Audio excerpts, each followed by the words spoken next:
Olá, pessoal! Vamos à nossa última aula e hoje não poderia ser diferente porque vamos falar da resolução de questões, que é o que você vai fazer no exame da ordem. Durante essas aulas que nós tivemos, vocês que acompanharam o material viram que ao final ou no meio eu deixei questões que já caíram nos exames da OAB sobre as matérias que nós tratamos na aula. Então, hoje nós vamos resolver algumas destas questões para aguçar o conhecimento de vocês, para reforçar o aprendizado, rever conceitos.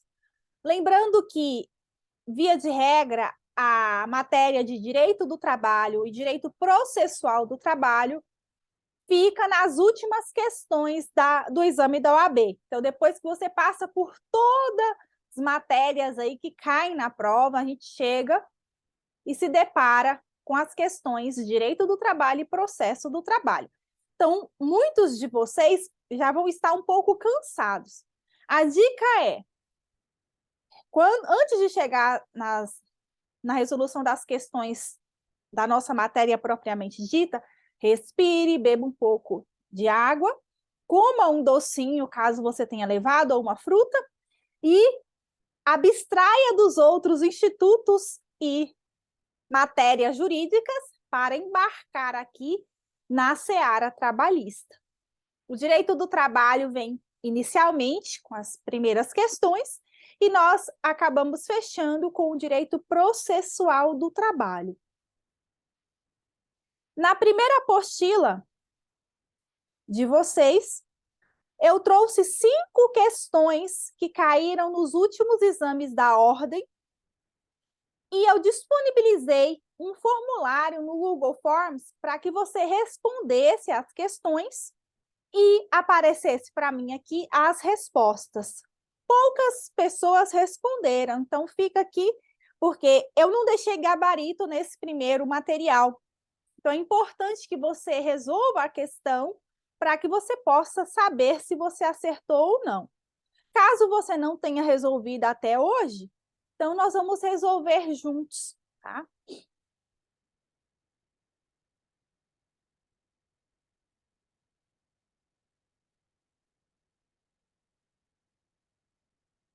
A primeira questão escolhida aqui caiu na prova da ordem do ano de 2020. Qual foi a questão? Renato é um empregado doméstico, portanto, aqui nós temos uma informação relevante.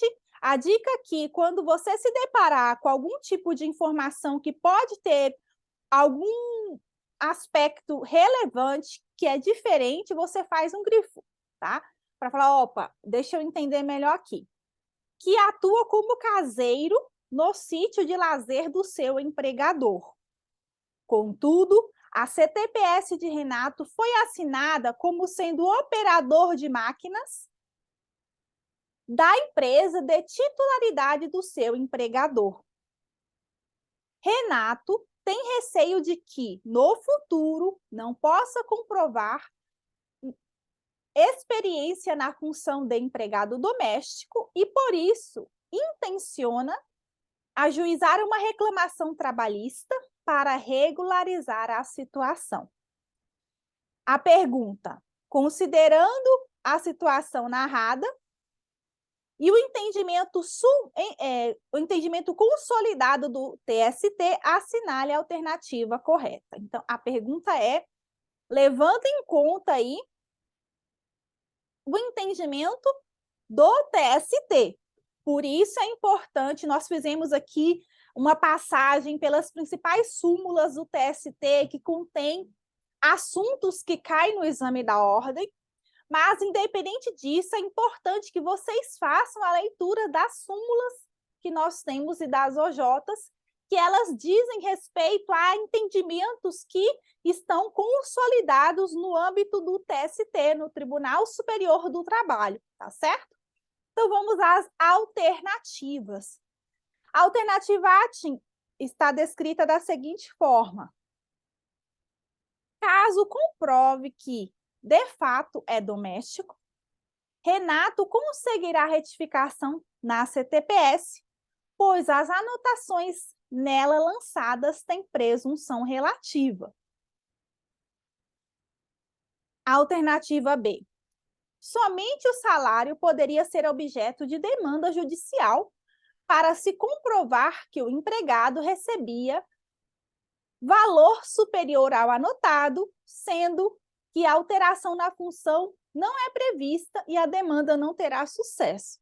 Essa aqui a gente já pode descartar, não só pelo contexto em si, mas porque a situação narrada no enunciado não diz respeito a salário. Ele não está questionando que ele recebia menos ou mais, está questionando a condição de empregado doméstico, ou seja, a função em si. Mas ainda assim nós vimos um erro aqui, porque essa questão, obviamente, pode sim ser submetida ao Poder Judiciário. Alternativa C. Caso o Renato comprove que é doméstico, o pedido será julgado procedente, mas a alteração será feita com modulação de efeitos, com retificação da data da sentença em diante. Existe o Instituto da Modulação de Efeitos? Existe. Ele é aplicável, propriamente dito, no âmbito de decisões dos tribunais superiores. Aqui nós estamos falando de uma relação em primeira instância, de um pedido feito para o juízo de primeiro grau. Ele não pode modular os efeitos? Pode, mas não é comum. Então, nesse caso aqui, qual seria a validade, a eficácia de uma decisão que falasse você só vai ser considerado doméstico a partir da sentença, sendo que ele trabalhou no passado como doméstico? Então, não faria sentido essa modulação de efeitos. E D. Renato não terá sucesso na sua reclamação trabalhista porque a anotação feita na carteira profissional tem presunção absoluta. A presunção da CTPS, existe sim uma presunção de que existiu o trabalho em decorrência da anotação na CTPS, só que essa presunção pode ser eligida por prova contrária. Então, não seria uma presunção absoluta que não pode ser rebatida. Então, a alternativa que nos resta como correta é a alternativa A, porque caso o Renato comprove que de fato é doméstico, ele vai conseguir a retificação na sua CTPS, pois as anotações nela lançadas têm o quê? Presunção relativa. Então, vocês que assinalaram a questão como o enunciado correto, a letra A, acertaram.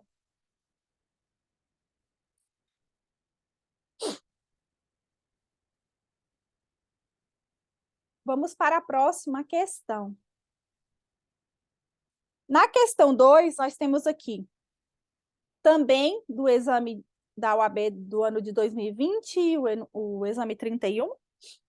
Gervásia é empregada na lanchonete Pará desde fevereiro de 2018, exercendo a função de atendente e recebendo o valor correspondente a um salário mínimo por mês. Acerca da cláusula compromissória de arbitragem, que o empregador pretende inserir no contrato da empregada, de acordo com a CLT, assinale a afirmativa correta. Aqui nós temos, então, dois aspectos importantes, como a gente já estudou quando a gente falou da arbitragem trabalhista. Nós vamos ter aqui que ela exerce a função de atendente, recebendo, em decorrência do exercício dessa função, o equivalente a um salário mínimo por mês. Portanto,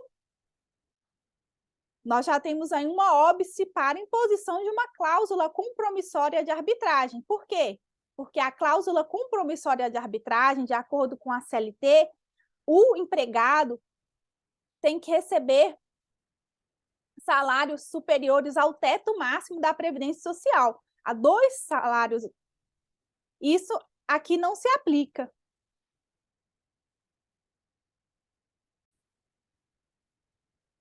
Vamos observar o que diz lá o artigo 507 da nossa CLT, que traz lá os requisitos necessários para que a cláusula compromissória de arbitragem tenha validade. E o artigo traz para nós essa informação que eu partilhei com vocês, que o salário do empregado tem que ser, no mínimo, 2 vezes o maior teto de salários da Previdência Social. Ou seja, mais de 13 mil reais, mais ou menos. Então, nesse caso aqui, já temos uma situação que não se adequa ao que a lei dispõe. Vamos ver os enunciados trazidos pela banca examinadora. A inserção não é possível porque no direito do trabalho não cabe arbitragem em lides individuais.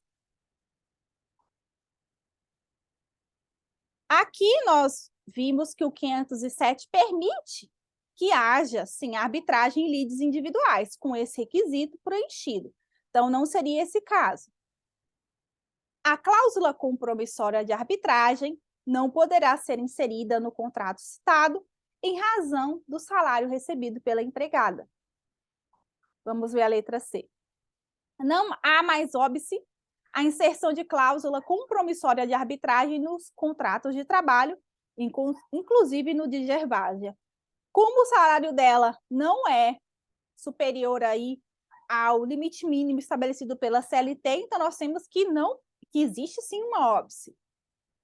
E o enunciado D, a cláusula de arbitragem pode ser inserida em todos os contratos de trabalho, sendo admitida a forma expressa ou tácita, de forma alguma. Não pode ser em todos os contratos e muito menos de forma tácita. Tem que ser expresso. Por quê? Porque tem que ter a anuência do empregado para que tenha validade. Então, o enunciado correto seria a letra B. Por quê? Não vai poder ser inserida essa cláusula no contrato de Gervásia porque ela só recebe um salário mínimo, então está fora aí do valor imposto pela CLT como limite objetivo para fins de possibilidade de estabelecer uma convenção de arbitragem. Vamos à próxima questão, a questão de número 3. Também do mesmo exame da OAB de 2020, Rogério foi admitido em 8 de dezembro de 2017 em uma locadora de automóveis, como responsável pelo setor de contratos, razão pela qual não necessitava comparecer diariamente à empresa, pois as locações eram feitas online.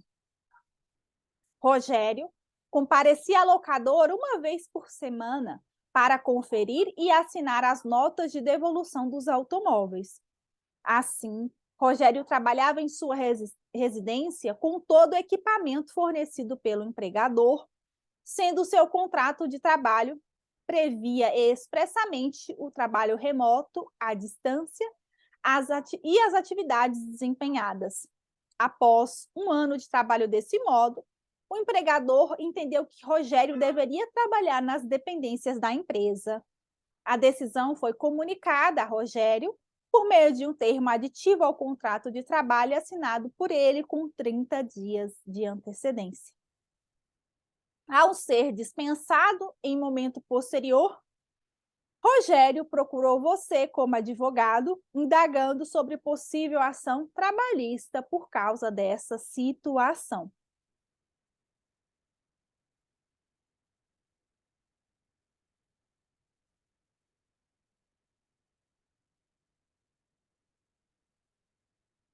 Aqui nós vamos ter os enunciados dessa questão, mas nós já vamos falar um pouquinho sobre o que o examinador trouxe para nós. E nós temos aqui um contrato típico de teletrabalho, em que Rogério trabalhava em casa de forma remota, usando a internet, portanto, era um teletrabalho. Vamos ver agora os enunciados que a FGV submeteu à análise dos examinados para a gente verificar qual seria a melhor opção. Sobre a hipótese de ajuizamento ou não da referida ação, assinale a alternativa correta. Alternativa A. Não se tratando da modalidade de teletrabalho, deverá ser requerida a desconsideração do trabalho em domicílio, já que havia o comparecimento semanal nas dependências do empregador. Na verdade, aqui nós não lemos em nenhum momento que ele comparecia. Pelo contrário, não necessitava comparecer diariamente à empresa, comparecia uma vez por semana para conferir e assinar as notas de devolução. Mesmo assim, essa questão não descaracteriza o teletrabalho.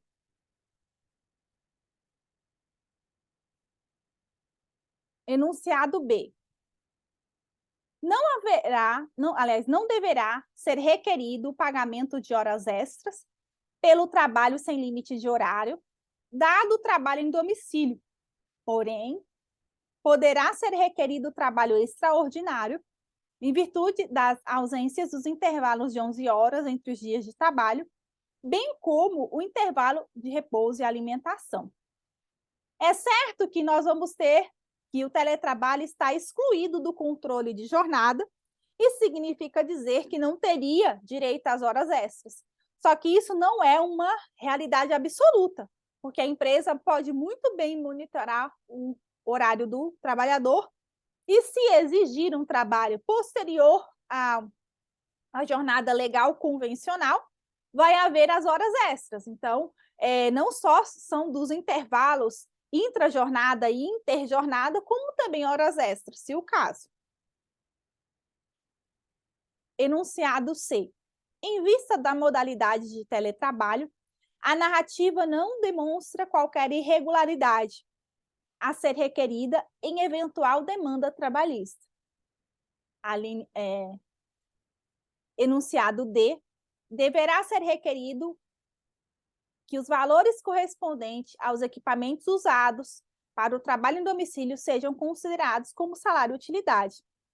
Lembra que nós temos a questão pelo trabalho e para o trabalho. Se for para o trabalho, não há que se falar em salário-utilidade.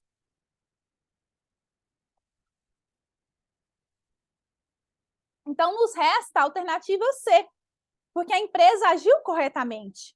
Ela deu um termo aditivo ao trabalhador e antecedência mínima de 30 dias. Inclusive, a lei de teletrabalho foi submetida a várias alterações em decorrência da pandemia.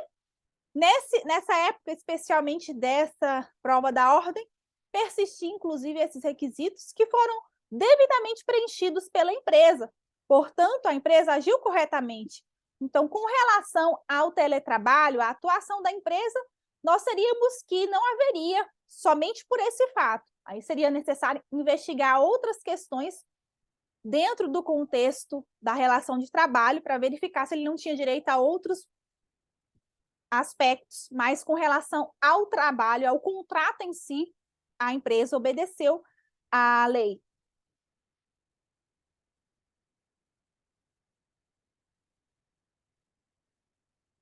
A quarta questão, Paulo trabalhou para a editora Livro Legal LTDA de 10 de dezembro de 2017 a 30 de agosto de 2018, sem receber as verbas rescisórias ao final do contrato, sob a alegação de dificuldades financeiras da empresa. Uma irregularidade gigantesca. Em razão disso, ele pretende ajuizar uma ação trabalhista e procurou você como advogado. Sabe-se que a empregadora de São Paulo estava sob controle e direção da sócia majoritária, a Editora Mundial LTDA. Assinale a alternativa que melhor atende à necessidade e à segurança de satisfazer o crédito do seu cliente.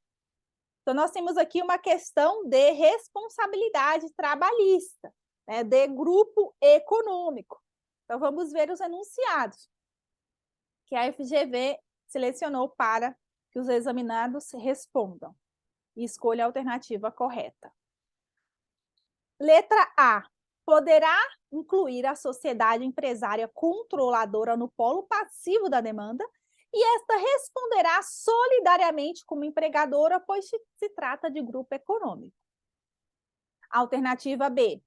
Poderá incluir a sociedade empresária controladora no polo passivo da demanda e esta responderá subsidiariamente como empregadora, pois trata-se de grupo econômico. Quando falamos de grupo econômico, não há que se falar em responsabilidade subsidiária. Responsabilidade subsidiária se aplica especialmente quando falamos de terceirização, em que nós temos empresas totalmente distintas que exploram aquela mão de obra. Nesse caso, nós não estamos falando disso. Então, portanto, a subsidiariedade não existe aqui. Letra C. Não há relação de responsabilização entre as sociedades empresárias, uma vez que possui personalidades jurídicas distintas, o que afasta a caracterização do grupo econômico. O fato de ter personalidades jurídicas distintas não afasta. Pelo contrário, cada empresa tem que ter sua personalidade, tem que ter seu próprio CNPJ, seu nome, sua razão social, mas isso não afasta por si só a existência do grupo econômico. Letra D. Não se trata de grupo econômico porque a mera identidade de sócios não o caracteriza. Portanto, descabe a responsabilização da segunda sociedade empresária. De fato, a mera identidade societária não caracteriza o grupo econômico, mas é um forte indício de que existe o grupo econômico. E no enunciado, nós temos aqui que não é uma mera identidade societária, não está falando que os sócios da Editora Livro são os mesmos sócios da Editora Mundial. Pelo contrário, estão falando que estava sob controle e direção da sócia majoritária, ou seja, a Editora Mundial ela é sócia majoritária da Editora Livro, da primeira reclamada. Então, a resposta correta seria o quê? Que poderá sim ser incluída a controladora no polo passivo, vai responder o quê? Solidariamente, porque ela é controladora. Portanto, ela é responsável solidária pelas dívidas, os débitos trabalhistas, aqui no caso, as verbas rescisórias devidas ao Paulo.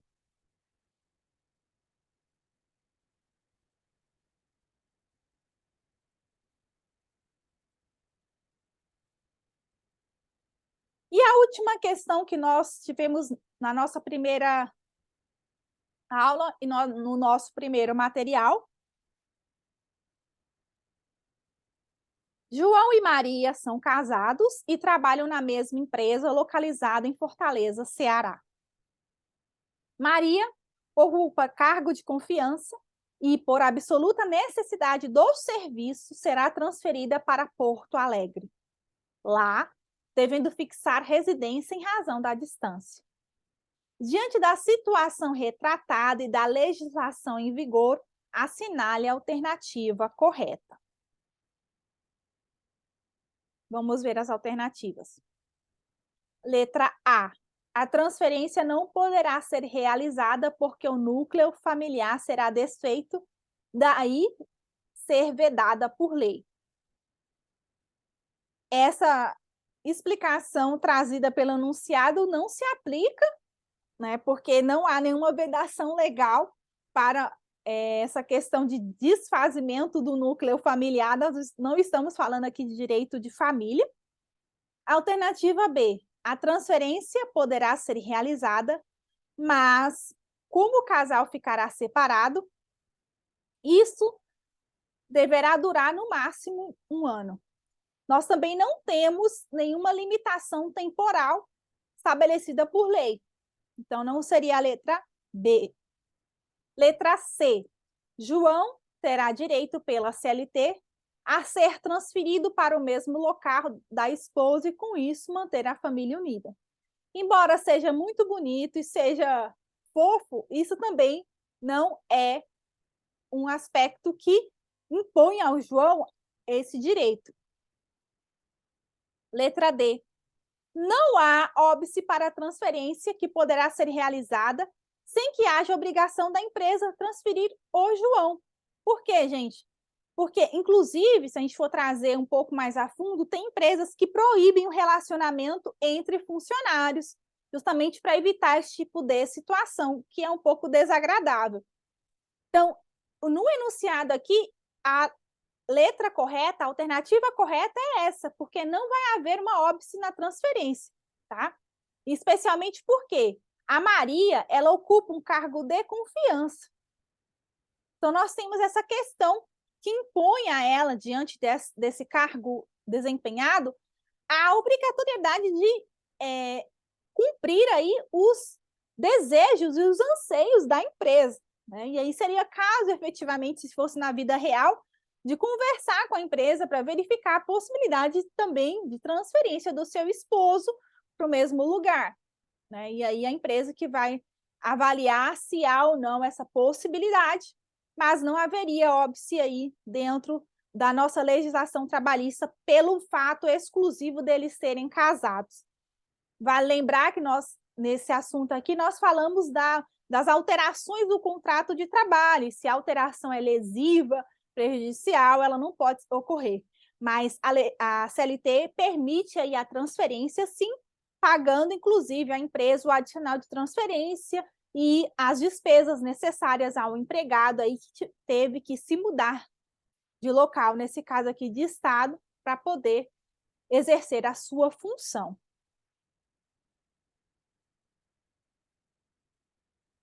Então, essas foram as questões da nossa primeira matéria aí que nós tivemos de direito do trabalho. Eu vou abrir aqui o material da nossa segunda aula.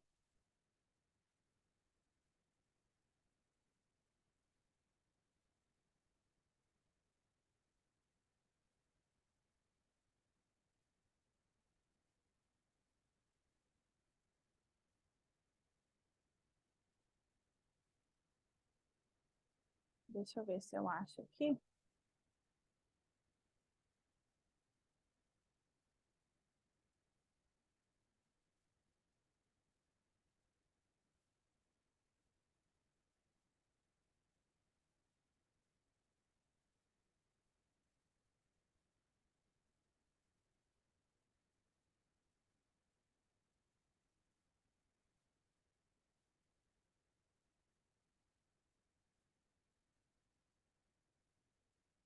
As questões também foram submetidas ao Google Forms para que vocês pudessem responder e se concentrar melhor.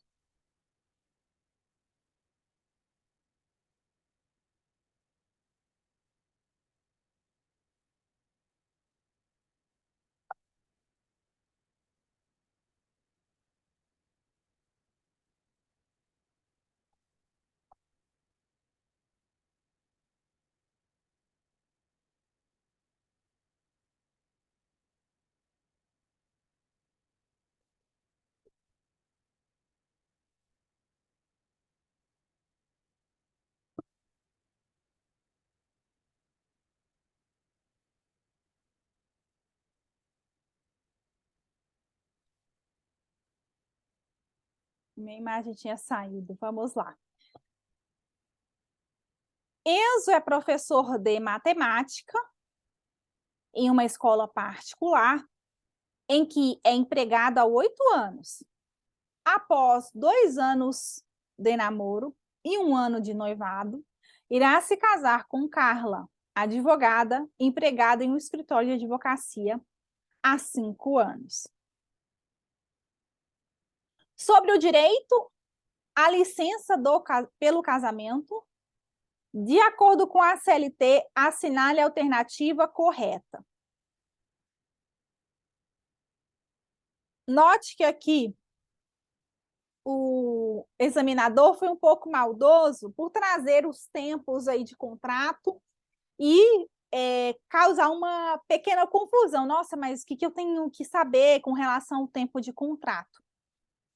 Mas o fim da questão é relacionado à licença pelo casamento, né? A licença de núpcias. E nós vamos ter, então, as alternativas trazidas pela banca examinadora. A letra A. O casal poderá faltar aos seus empregos respectivos por até 3 dias úteis para as núpcias. Cada um desempenha uma atividade diferente. Então, não seria respectivos, eles não trabalham na mesma empresa, na mesma atividade. Carla, por ser advogada, terá um afastamento de 5 dias. E Enzo, por ser professor, poderá faltar 2 dias corridos. Também não haveria essa questão de tempo aí estabelecido em decorrência das atividades de Enzo aí, só 2 dias como professor. Enzo poderá faltar ao serviço por 9 dias, enquanto Carla poderá se ausentar por 3 dias consecutivos. Nós sabemos que a licença aí de núpcias são de 3 dias, né? Não há previsão específica, devendo ser acertado o período de afastamento com o empregador, observado o limite máximo de 10 dias. Não existe essa limitação máxima de 10 dias.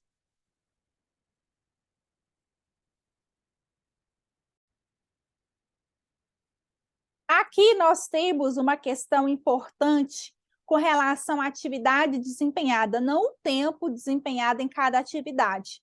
Mas o Enzo, por ser professor, tem um tratamento diferenciado, que inclusive nós falamos na aula especificamente quando falamos de suspensão e interrupção do contrato de trabalho. Então, eu citei que nós teríamos uma questão diferenciada.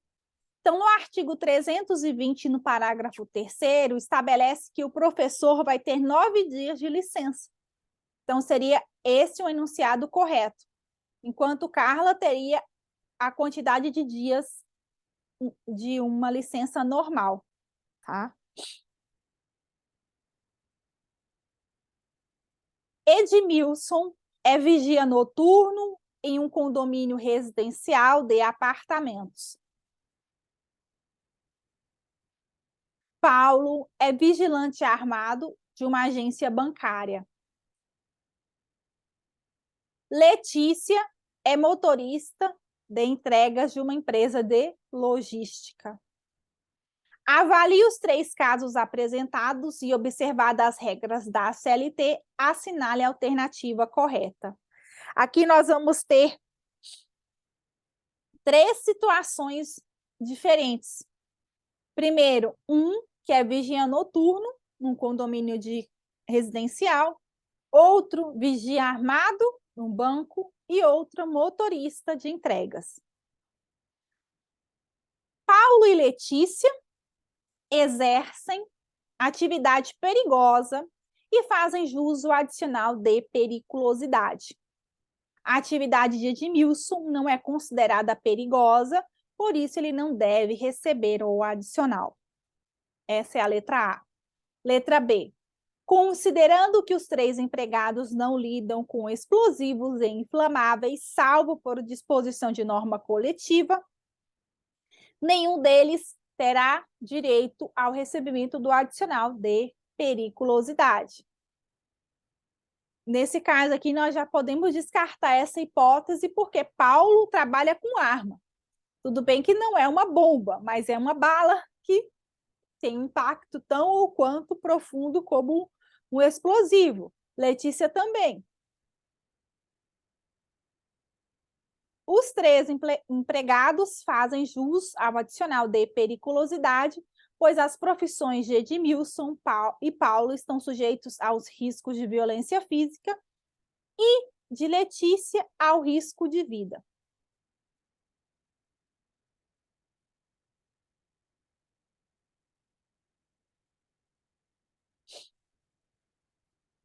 Nesse caso aqui, o Paulo está sujeito tanto ao risco de violência física quanto de vida. Né? Se ele é vigilante armado, significa dizer o quê? Que ele protege patrimônio e vida.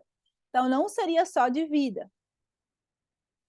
Além do mais, tem a questão do Edmilson. E a letra D.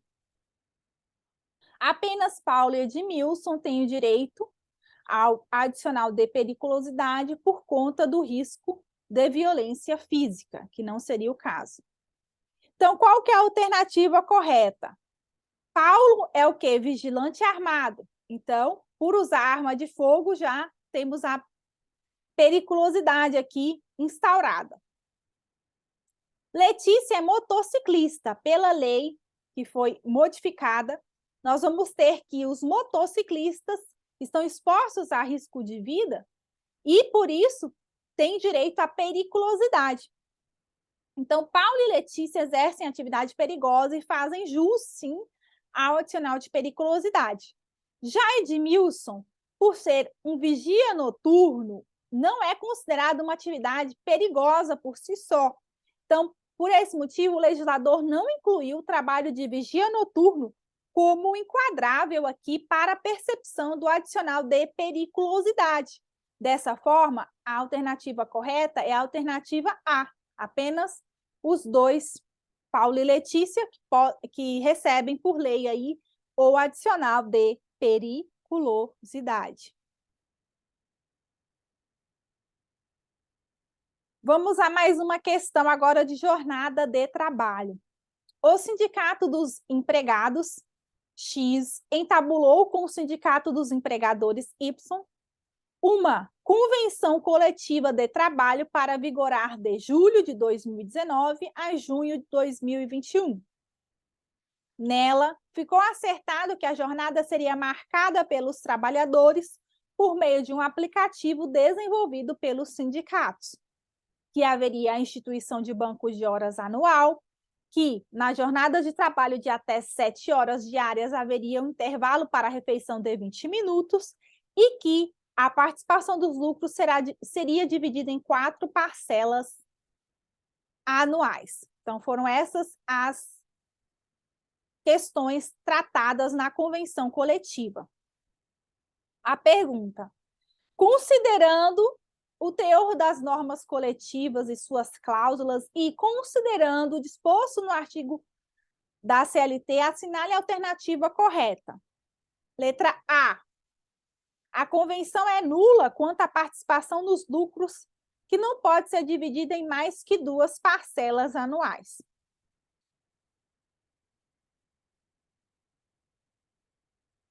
A participação nos lucros e resultados, ela não vem da própria CLT, ela é instituída, de fato, por convenções coletivas que podem estabelecer as formas de pagamento. O fato da divisão ser em 4 parcelas não faz, por si só, que a convenção seja nula. Letra B. É nula a fixação de pausa alimentar inferior a 30 minutos para jornadas superiores a 6 horas, mesmo que por norma coletiva. Letra C. É inválida a cláusula referente ao registro de jornada, que não pode ser feito por meio de aplicativo. Hoje, praticamente todas as empresas usam aí os equipamentos ou aplicativos para facilitar o controle da jornada. Portanto, não há que se falar nesse tipo de nulidade. Inválido o banco de horas é a alternativa D, estipulado, pois, em norma coletiva, ele somente pode ser realizado em compensação semestral. Nós vimos essa questão da compensação de jornada e, pelo contrário, em se tratando de norma coletiva, pode sim ser de forma anual. Então, a questão aqui que, de fato, viola a disposição da CLT, especialmente no que concerne a questão intervalar, é exatamente a letra B, porque mesmo por norma coletiva, o intervalo não pode ser diminuído para menos de 30 minutos. A CLT trouxe alteração com a reforma trabalhista, permitindo um intervalo de 30 minutos e podendo ser remunerados os outros minutos remanescentes. Só que não pode ser inferior a 30 minutos para jornadas de mais de 6 horas.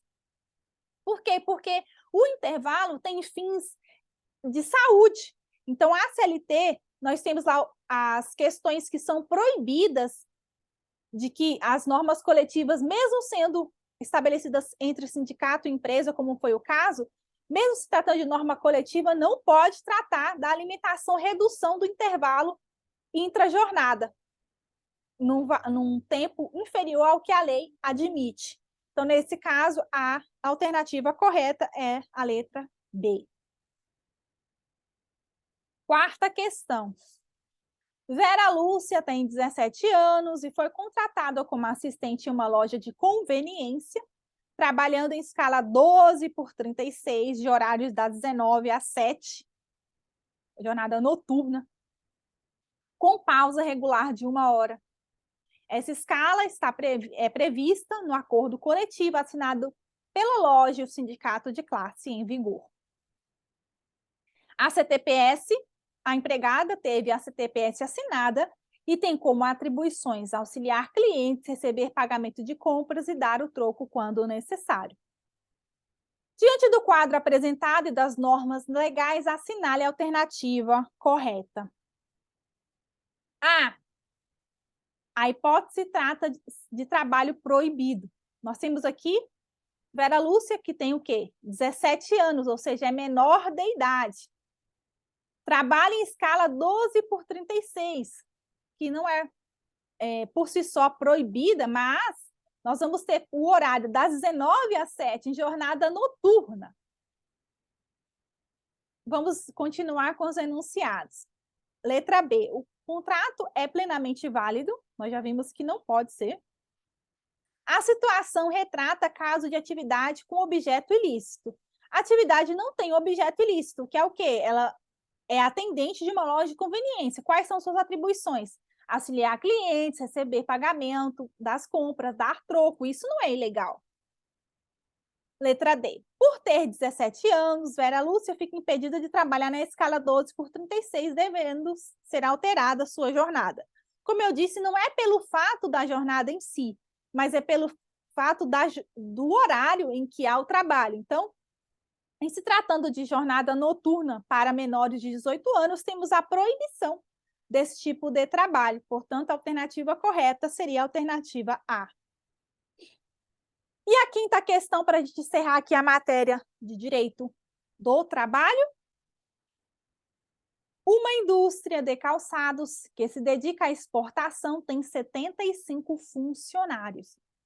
No último ano, Davi foi aposentado por invalidez, Heitor pediu demissão do emprego, Lorenzo foi dispensado por justa causa e Laura rompeu o contrato por acordo com o empregador, aproveitando-se da nova modalidade trazida pela Lei da Reforma Trabalhista, Lei 13.467.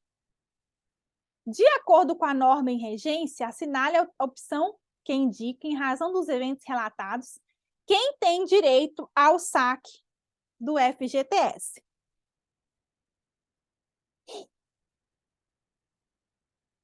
Vamos assinalar as pessoas que o examinador trouxe para nós. Davi foi aposentado por invalidez. Heitor pediu demissão. Lorenzo foi dispensado por justa causa. E Laura fez acordo com o empregador. Quem tem direito ao FGTS? O Heitor pediu demissão.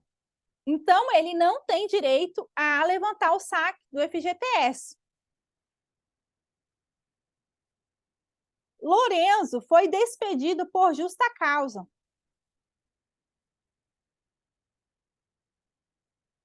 O que também não lhe dá esse direito. Então, nós vamos ter as alternativas. Letra A, Davi e Laura somente. Letra B, todos poderão sacar, não vão poder. Laura somente. Davi, Heitor e Lourenço. Heitor pediu demissão, então ele não poderá. Então, quem vai poder levantar o FGTS? Somente o Davi, que foi aposentado por invalidez, e a Laura, que fez acordo com a empresa, uma demissão por mútuo acordo, que permite o acesso ao saque do FGTS até o limite de 80% dos valores depositados lá no fundo de garantia, tá?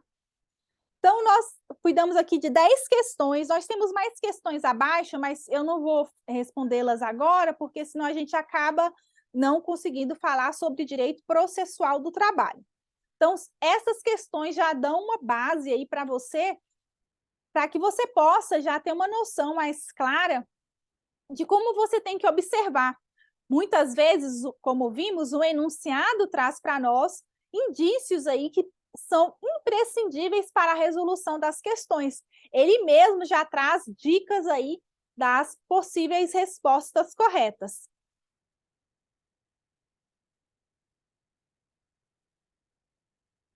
Agora, então, vamos passar às resoluções de questões de direito processual do trabalho.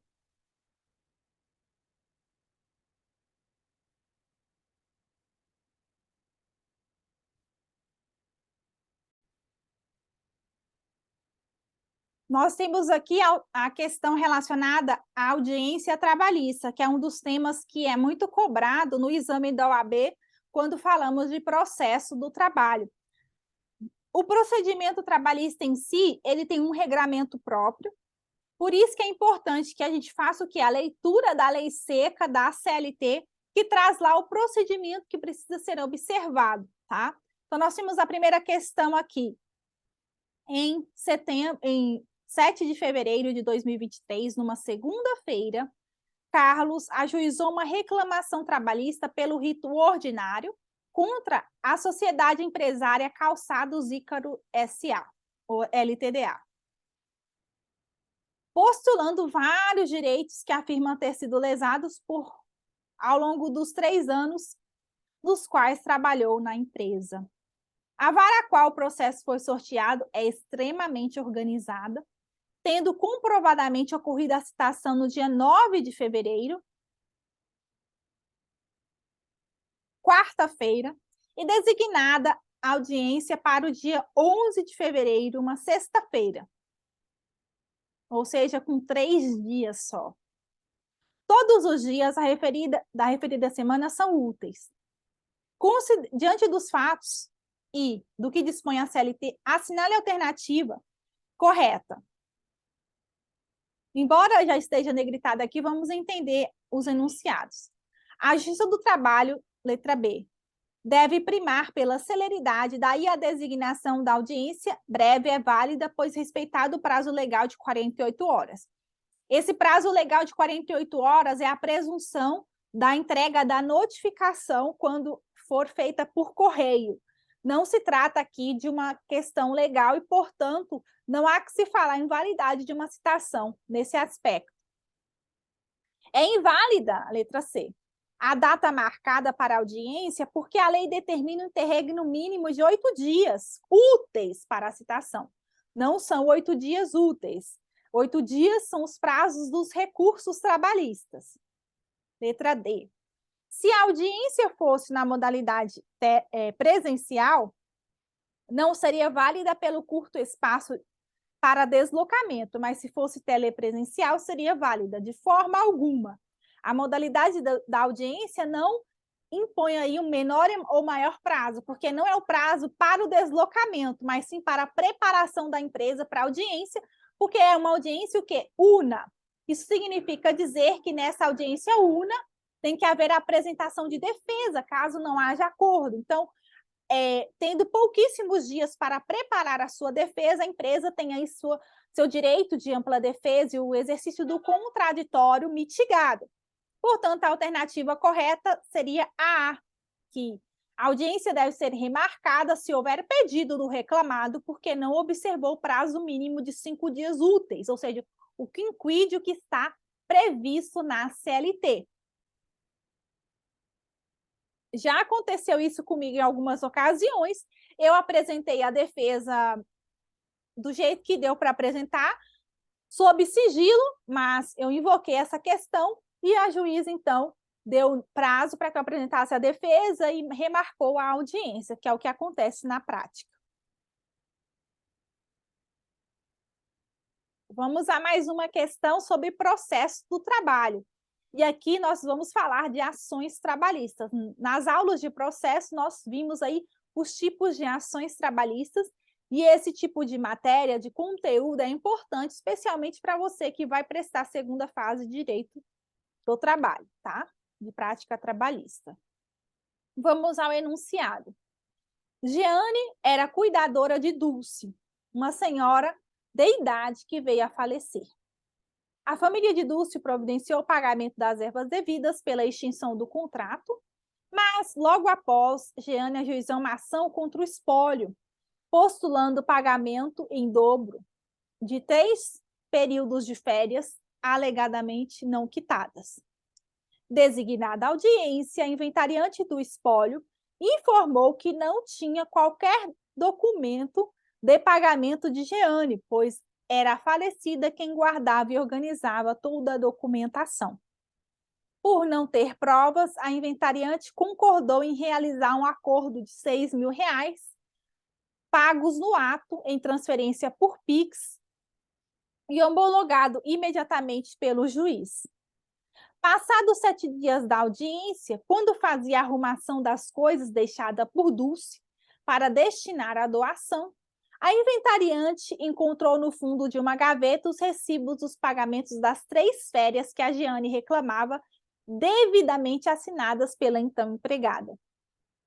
Diante da situação retratada, da previsão da CLT e do entendimento consolidado do TST, assinale a alternativa correta. Opa, voltamos aqui.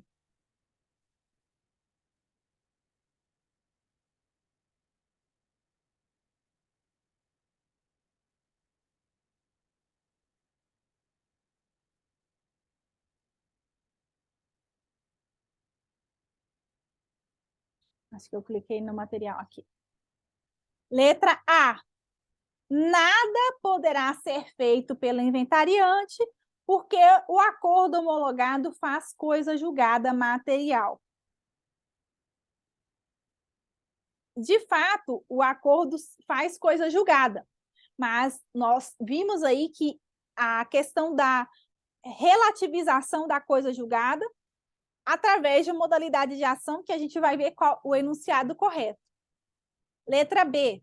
A parte interessada poderá interpor recurso ordinário contra a decisão homologatória. Passados 7 dias da audiência, suponhamos que ela tenha procurado advogado no 8º dia. Certamente o prazo já escoou, né, de eventual recurso. Letra C. A inventariante poderá ajuizar ação rescisória para desconstituir o acordo. E letra D. Deverá ser ajuizada a ação de cobrança contra a Jeane para reaver o valor pago. A alternativa certa, como a que está marcada, é a alternativa C, porque uma vez que o acordo passou em julgado, transitou em julgado, o que nos resta? No prazo de 2 anos, ajuizar uma ação rescisória com o fim de desconstituir aquela questão. Nós vimos os requisitos da ação rescisória e nós temos uma prova nova, um documento novo, que é plenamente justificável aqui dentro do contexto trazido pelo examinador. A rescisória tem fundamento, então pode ser desconstituído esse acordo por meio dessa ação rescisória. Rosemary trabalhou numa sociedade empresária de produtos químicos de 1990 a 1992. Em 2022, ou seja, muito tempo depois, ajuizou uma reclamação trabalhista contra seu ex-empregador, requerendo a entrega do PPP, Perfil Profissiográfico Previdenciário, para que pudesse requerer a aposentadoria especial junto ao INSS. Devidamente citada, a sociedade empresária apresentou defesa de prescrição total extintiva. Diante dessa situação, assinale a alternativa correta. Se a gente for ver pelo tempo, de 92 a 2022, já transcorreu aí mais de 2 anos, 2 décadas. Então, não há que se falar em possibilidade de ajuizamento de ação, levando em conta a prescrição bienal. Nada obstante, nós temos que observar, além dessa questão prescricional, qual o tipo de ação que foi ajuizada. Nesse caso, não foi uma ação com o objetivo de condenação. Nós vimos os tipos de ação: condenatória, constitutiva, declaratória, mandamental. Nós vimos isso ao longo da nossa revisão. Então, nós temos aqui que a ação ajuizada por Rosemary é apenas para entrega de um documento. Então, nós vamos ter aqui que a alternativa correta seria a letra A, que não há prescrição a declarar, porque a ação tem por objeto a anotação para fins de prova junto à Previdência Social. E isso não prescreve. As demais alternativas estão corretas. A alternativa B diz o quê? Houve prescrição porque o pedido foi formulado muito após o prazo de 2 anos. como é uma questão que não é condenatória, não há que se falar nesse prazo. A prescrição, letra C, para entrega do PPP é trintenária, tal qual do FGTS, motivo pelo qual não há prescrição em hipótese. Isso também não se aplica, porque não tem prescrição nesse tipo de ação. E levando em conta ainda a questão da mudança do entendimento consolidado, a partir da decisão do STF, nós não temos mais prescrição trintenária, tá? A prescrição é quinquenal também para FGTS. E a última alternativa, que seria a D, a CLT é omissa acerca da imprescritibilidade de ações, cabendo ao juiz, em cada caso, por equidade, aplicá-la ou não. De fato, a CLT não é clara como o Código Civil, que traz lá, prescreve em 1 ano, em 2, em 3. Só que não cabe ao juiz aplicar esse tema por equidade.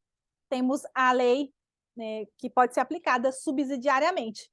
Então, nós vamos ter aqui que a alternativa correta seria a alternativa A. Terceira questão sobre processo do trabalho.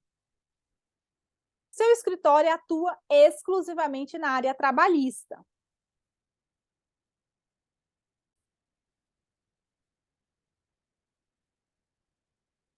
E participará de uma licitação a ser realizada por grande empresa pública para escolha de escritórios de advocacia das mais diversas áreas de atuação. Assim sendo, a fim de elaborar a proposta a ser enviada à licitação, você foi incumbido de indicar quais processos seriam da competência da Justiça do Trabalho. Diante disso, considerando o entendimento jurisprudencial consolidado do TST, bem como a Constituição da República Federativa do Brasil, são de competência da Justiça do Trabalho. Letra A. As ações relativas às penalidades administrativas impostas aos empregadores pelos órgãos da fiscalização das relações de trabalho. Essa é uma das questões que, de fato, é competência da seara trabalhista. Onde está, professora, a competência da Justiça do Trabalho? Lá no artigo 114 da Constituição Federal. As outras alternativas estão corretas por quê? A alternativa B vem falar o quê? As causas que envolvam servidores públicos estatutários e entes de direito público interno. Não é de competência da Justiça do Trabalho, é de competência da Justiça a qual o servidor está vinculado. Se o servidor for estadual, a Justiça Comum é competente. Se o servidor for federal, a Justiça Federal que é competente para conhecer e julgar. Os conflitos de competência instaurados entre os juízes do trabalho e os juízes de direito da Justiça Comum Estadual. Não é a Justiça do Trabalho competente para julgar. Letra D. As ações que visem a determinar o recolhimento de todas as contribuições previdenciadas oriundas da relação de emprego. Não são todas as contribuições, tá? Inclusive, nós temos aí questões de vínculos de emprego. Quando há vínculos de emprego, o INSS vai ser intimado para poder executar e vai ter que fazer isso na esfera federal, na Justiça Previdenciária, porque ele não pode fazer isso aqui na Justiça Comum ou na Justiça do Trabalho. Quarta questão sobre processo. Jorge foi dispensado e no dia designado para a homologação da ruptura contratual, a empresa informou que não tinha direito para pagar indenização. O TRCT, termo de rescisão do contrato de trabalho, estava preenchido com o valor total de R$ 5.000 que Jorge deveria receber. Diante da situação narrada pela empresa e da extrema necessidade de Jorge, o sindicato concordou em fazer a homologação apenas para liberar o FGTS e permitiu acesso ao seguro-desemprego, lançando um carimbo no TRCT de que nada havia sido pago. Jorge, então, ajuizou uma ação monitória na Justiça do Trabalho, cobrando a dívida de R$ 5.000. Sobre a situação narrada, assinale a alternativa correta. Letra A, que foi a indicada como correta nesse exame, O comportamento de Jorge é viável, sendo que, nesse caso, o juiz expedirá o mandado de pagamento nos moldes do CPC.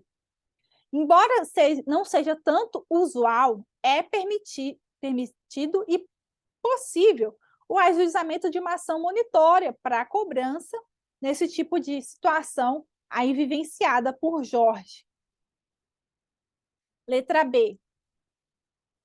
Está errada porque, na Justiça do Trabalho, a ação monitória somente é possível em casos de até 2 salários mínimos, sendo que da sentença não caberá recurso, o que não é a hipótese retratada. Não existe uma limitação de valor.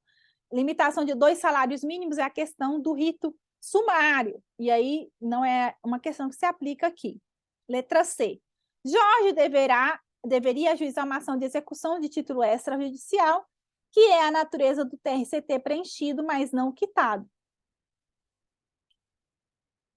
Em que pese o TRCT traga aí valores e declarações, não é melhor indicado que promova por meio de execução de título extrajudicial. Inclusive, nem há menção do TRCT no rol de títulos executivos aí extrajudiciais no CPC. Letra D. Jorge age mal, porque não cabe monitória na Justiça do Trabalho em razão da incompatibilidade de procedimentos. Não é o caso, a monitória é viável e, nesse caso, a gente vai seguir o CPC, que é o que traz aí os aspectos que devem ser observados para uma ação monitória. Vamos para o último material de processo do trabalho. Resolver agora questões sobre recursos trabalhistas. Beatriz foi empregada de uma entidade filantrópica por 2 anos e 3 meses. Terminada a relação de emprego no final de 2020, Beatriz ajuizou uma ação trabalhista de 1 mês.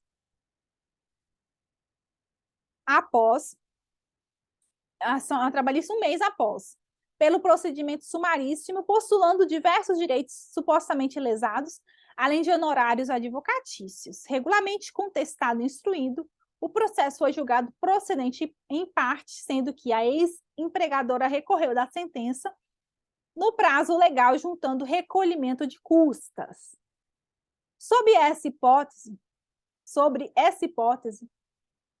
de acordo com o que dispõe a CLT, assinale a afirmativa correta.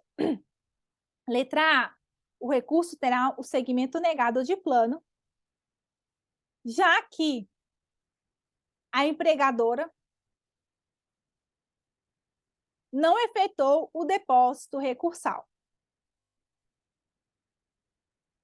Nós temos uma questão peculiar nesse exemplo, que a empregadora é o quê? Uma entidade filantrópica.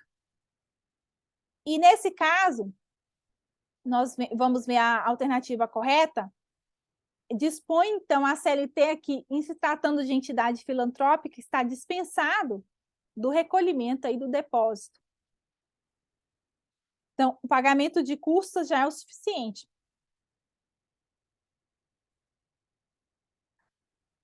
O juiz, letra B, deverá conceder prazo para a recorrente, que a recorrente sane o vício e efetue recolhimento do depósito recursal sob pena de deserção. Isso não se aplica.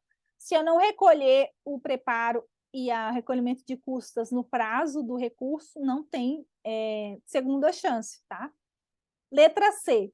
Recurso terá o segmento normal e será apreciado desde que a recorrente recolha metade do depósito recursal até a apreciação do recurso pelo relator. Isso não existe aqui na seara trabalhista. E a resposta correta é a letra D. O recurso está com preparo adequado, porque, diante da natureza jurídica da ex-empregadora, ela é isenta do depósito recursal. Segunda questão de processo, de recurso trabalhista. Plínio Barbosa ajuizou uma reclamação trabalhista em face do seu empregador. O valor da causa era de 30 salários mínimos com o valor vigente na data do ajuizamento da ação. O único pedido da ação está baseado no entendimento simulado do TST, cabendo a aplicação literal da súmula. Assim, o juiz de primeiro grau julgou improcedente o pedido. Você, na qualidade de advogado de Plínio, apresentou recurso cabível, mas o respectivo TRT manteve a decisão sem que houvesse no acórdão dúvida, contradição, obscuridade ou omissão, ou seja, não cabe ED, embargo de declaração. Considerando que a decisão do TRT foi publicada na segunda-feira, assinale a medida judicial que você adotaria para o caso. Letra A. Não cabe mais qualquer recurso em razão do procedimento de ação. Nós temos aqui que a ação foi inferior a 30 salários mínimos, então está sob procedimento sumaríssimo. E o procedimento sumaríssimo só cabe recurso de revista por violação direta à Constituição Federal ou violação direta a entendimento simulado. Então, nós vamos ter, a letra A não vai ser, porque cabe ainda o recurso. Caberá recurso, letra B, de agravo de instrumento, não é o caso, não houve trancamento de nenhum recurso. Caberá agravo de petição de forma alguma, nós não estamos falando de recurso em execução. Letra D, caberá recurso de revista, por violação à aplicação de súmula, né, a súmula do TST.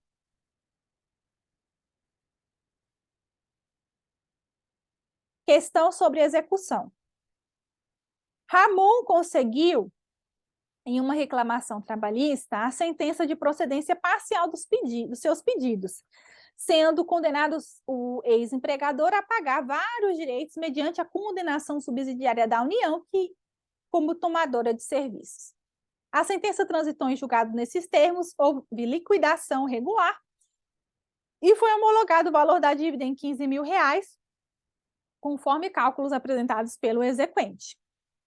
Ramon tentou por várias vezes executar seu empregador sem sucesso, então requereu ao juízo direcionamento em face da União, que foi citada, mas discordou dos cálculos apresentados, reputando majorados. Diante dessa situação apresentada e dos termos da legislação em vigor, assinale a alternativa correta. Vamos ver quais são as alternativas. Letra A. Caberá à União depositar o valor da dívida e, então, no prazo legal, ajuizar embargos à execução. A União, ela não tem obrigatoriedade de garantir o juízo para discutir. Por quê, gente? Porque presume-se que as alegações da União têm interesse público, porque a União está defendendo o interesse meu, seu, de todos nós. Afinal, cada dinheiro que sai da União sai dos contribuintes. Então, ela não precisa garantir o juízo para embargar. B. Se a União não depositar voluntariamente a quantia, terá bens penhorados no valor da dívida e, após, poderá ajuizar os embargos à execução. A mesma questão, né? A letra B foi um pouco mais profunda. Não tem penhora dos bens da União e ela não vai ter que depositar voluntariamente. Letra C. A lei prevê que, sendo ente público devedor, ainda que subsidiário, deverá depositar metade do valor homologado para ajuizar embargos. Não tem que depositar. Então, a alternativa que nos resta é a alternativa E, que fala que é desnecessária a garantia do juízo para a União ajuizar embargos à execução.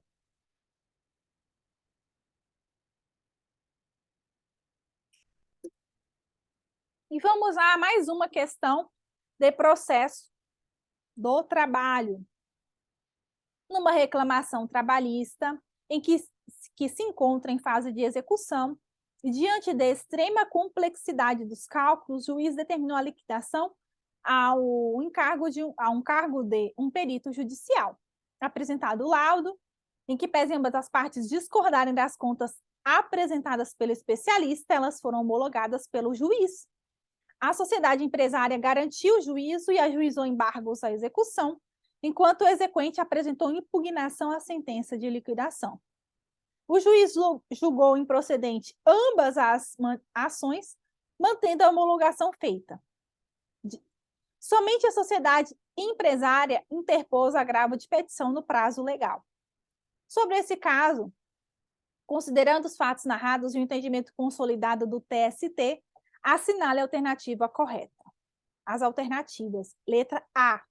No prazo de contrarrazões, o exequente poderá, querendo, interpor agravo de petição de forma adesiva, que é o que de fato é a questão certa e o que de fato poderia acontecer. Nós vimos aí que o recurso adesivo ele não tem uma previsão expressa na CLT, mas é perfeitamente aplicável aqui na órbita trabalhista. Então, sobre todos os recursos, eu posso apresentar um recurso adesivo. Se eu não apresentei um recurso dentro do prazo estabelecido, fui intimada a apresentar contrarrazões, nesse prazo eu posso apresentar um recurso adesivo, mesmo se tratando de agravo de petição, porque cabe recurso adesivo em recurso ordinário, recurso adesivo em recurso de revista, recurso adesivo aqui em agravo de petição, que foi o caso. As demais questões estão erradas por quê? Vamos ver. A letra B. O recurso adesivo não é aceito na Justiça do Trabalho porque a CLT é omissa a respeito, de forma alguma. O fato dela ser omissa não impede que haja a realização desse tipo de medida. Caberá apenas ao exequente apresentar contrarrazões, pois o recurso adesivo só tem cabimento em recurso ordinário de revista, não é o caso. O agravo de petição adesivo é aceito na seara trabalhista, sendo necessário que a matéria veiculada esteja relacionada ao recurso interposto pela parte contrária, de forma alguma. Até porque eu vou falar de outra coisa, né? Ela vai atacar a parte que foi prejudicial a ela e eu vou atacar a parte que me foi prejudicial. Não tem como ter uma ligação direta. O que acontece é que nós vimos nos requisitos dos recursos que o agravo de petição tem uma limitação de matéria, uma delimitação. Eu não posso chegar e querer falar sobre tudo. Eu tenho que estabelecer aí minhas razões recursais dentro do que a CLT estabelece como a delimitação da matéria para o agravo de petição. E vamos resolver mais uma, que será a última questão do nosso material aqui. Tem outras duas questões, mas vamos resolver mais uma, apenas para fins de fixação de conteúdo, que é essa última questão também sobre execução trabalhista. Vamos fazer essa aqui. As entidades, mesmo as filantrópicas, podem ser empregadoras e, portanto, reclamadas na Justiça do Trabalho. A entidade filantrópica Beta foi condenada em uma reclamação trabalhista movida por uma ex-empregada e, após o trânsito em julgado, apurado o valor em liquidação que seguiu todos os trâmites de regência, o juiz homologou o crédito em R$25 mil.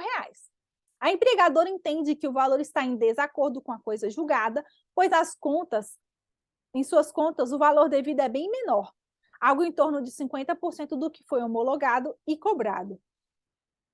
Sobre esse caso, diante do que dispõe a CLT, assinale a alternativa correta.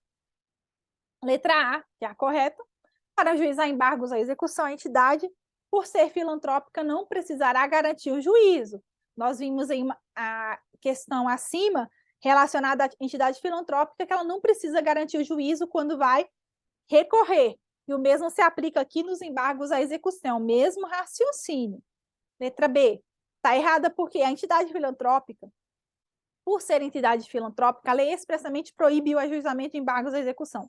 Nunca, a lei não pode fazer isso, né? Cercear o direito de ninguém.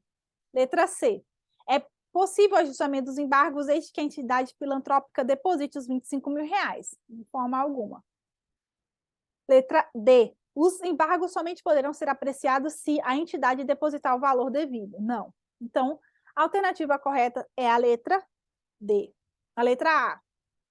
A letra D está errada também porque não precisa depositar. Como eu só tenho essa última questão aqui, então vamos resolvê-la para que a gente possa finalizar aqui nosso conteúdo relacionado à resolução de questões. Em determinada reclamação trabalhista, que se encontra em fase de execução, não foram localizados bens da sociedade da empresa executada, motivando o credor a instaurar incidente de desconsideração da personalidade jurídica e DPJ para direcionar a execução aos sócios atuais da empresa. Os sócios foram, então, citados para manifestação. Diante da situação retratada e da previsão da CLT, assinale a alternativa correta. Letra A, é desnecessária a garantia do juízo para que a manifestação dos sócios seja apreciada. De fato, sim, Essa é a alternativa correta, por quê? Nós não estamos falando de embargos à execução, nós estamos falando de um incidente processual e não há imposição legal de que haja garantia do juízo para apresentar o direito de defesa. Então, a defesa do sócio no IDPJ não depende de garantia do juízo. As demais estão erradas. A letra B. A CLT determina que haja garantia do juízo, mas confiança bancária ou seguro garantia judicial. Pode ser fiança bancária ou garantia do juízo, mas nesse caso não há exigibilidade. Letra C. A lei determina que haja garantia do juízo de 50% para a manifestação do sócio seja analisada. Não tem esse tipo de garantia. E não caia nessa armadilha, não existe garantia de 50% aqui na área trabalhista, tá, gente? E a letra D, será necessário garantir o juízo com dinheiro ou bens para que a manifestação seja apreciada de forma alguma. Então, assim a gente encerra a nossa resolução de questões, tanto no âmbito de processo do trabalho, quanto no âmbito de direito do trabalho. Agora, então, nos vemos no aulão, que é um aulão de revisão, tanto de processo como direito do trabalho, em que a gente vai falar um pouquinho sobre os temas que caem no exame da OAB, para que venha refrescar a mente de vocês nesse momento tão importante que nós estamos prestes aí a mais um exame da OAB. Eu agradeço a vocês pela paciência, pela presença, pelos estudos, e eu desejo a vocês sorte. A sorte é o que acontece quando a oportunidade encontra alguém preparado. Então, vocês estão se preparando para que a sorte caia no colo de vocês. E eu espero receber feedbacks positivos aqui, especialmente vocês comentando, professora, caiu aquela matéria na prova, professora, eu passei no exame, professora, fui bem trabalhista. Eu vou ficar muito feliz. Então, eu espero que vocês tenham gostado das aulas. Peço desculpa antemão por qualquer equívoco, qualquer questão que eventualmente não tenha sido do agrado de vocês. A gente tentou trazer o melhor aqui para ajudá-los nesse momento tão importante. Muito obrigada por tudo.